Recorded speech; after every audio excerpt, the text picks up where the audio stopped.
Hi guys, this is Baffy. In this video I'm going to go through everything you need to know to participate and join big fleets, perhaps with your alliance. Okay, so here's the fleet link. You can also find all available fleets in the fleet window under Fleet Finder. You click on the fleet link and click yes. So here you see the fleet. It consists of me and me. Here is the MOTD. It often contains what voice program and what channel to join, what ships or fleet doctrine to use. And you can also, of course, join with an interceptor or light dictator, but we will not go through those now. You should have your fleet window with the tab on history up and the settings I've showed you in episode 2 of this playlist.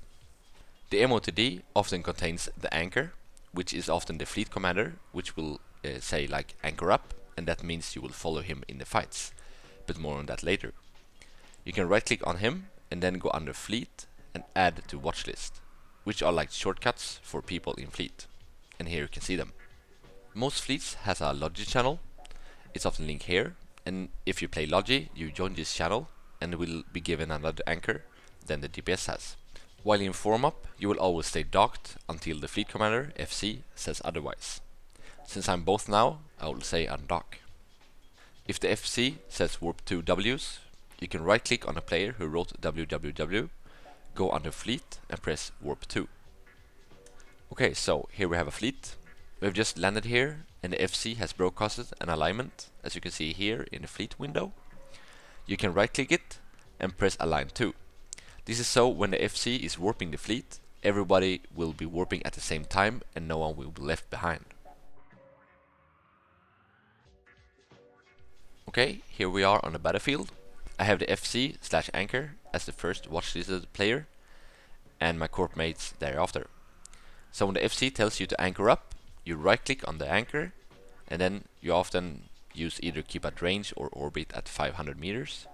If the FC hasn't specifically said anything else, I usually use orbit 500. Okay, here the FC says something like primary target is broadcasted and it shows up as red. You can control click on the broadcast and it will target the player, and then you shoot him as soon as possible.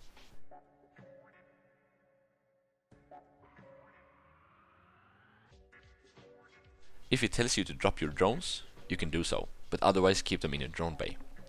Now you see a new target has been broadcasted.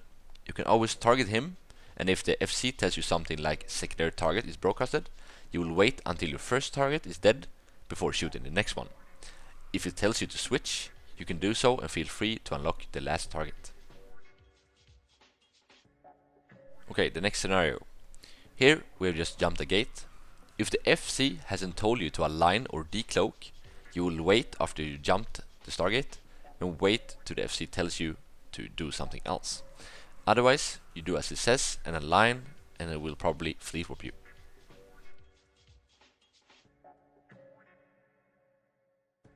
If or when you land on a Stargate after a fleet warp, you do not jump unless the FC tells you to jump. So you do not jump the gate unless it says so. In some cases, the enemy fleet is on the other side, and if you jump, you will die there alone. Sadly, but true.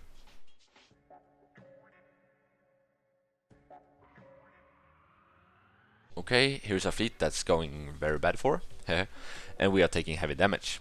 In the bottom of your fleet window, there's bottoms named like broadcast for shield or armor. When you're targeted, as I am now, with all the yellow boxes here, it's time to broadcast. Do not broadcast for armor if you're in a shield fleet and vice versa. I mean, it's just stupid. The Logi doesn't have repairs for both, so there's of course no need to broadcast unless multiple players are targeting you. And I mean, don't broadcast if you have like smart bombs in your fleet. You're taking a small amount of damage. I mean, everybody takes the same amount of damage and it's like nothing, so do not broadcast for that. See it from the enemy perspective. You'll probably being broadcasted, and then you know that you're the next one, and it will help the Logi if you like broadcast when you're yellow boxed.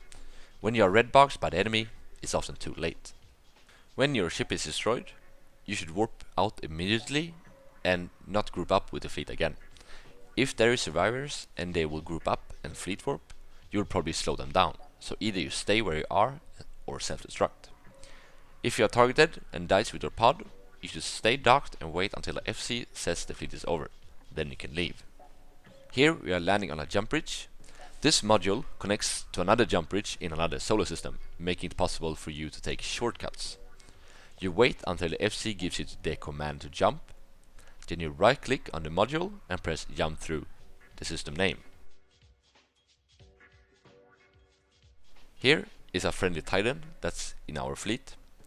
Titan can work as a jump bridge, making it possible to you to jump to a Sino beacon in another system, within the range of course.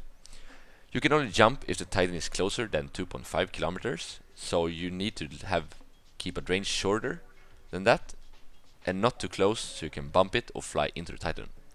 It works as the same as a jump bridge. You will wait and then right click on the Titan and press jump through the system name. This was everything for this video. It should have contained everything you need to know to be able to participate in big or alliance fleets as your main role as DPS. Thank you for watching. Don't forget to watch the other videos in this playlist and perhaps subscribe to know when new videos are out. Fly safe.